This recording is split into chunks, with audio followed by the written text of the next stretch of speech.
Hey guys, how to maximize crypto profits using smart wallet strategies. So, step one, create two wallets. Cold wallet, long-term holding, hot wallet, trading or short-term moves. Okay? Transfer high-risk assets to hot wallet. Okay? Keep stable coins plus long-term assets in cold. Okay? Set automated rules if supported. DCA every week, auto send profit percentage to cold wallet. Okay? Split your holdings into buckets. 40% stable coins, 40% mid cap, 20% speculative. Use a portfolio tracker. Import wallet addresses. Review performance weekly.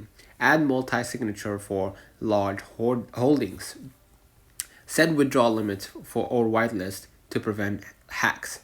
Monthly, move profits from hot wallet to cold wallet. Don't forget to like and subscribe. See you in the next one.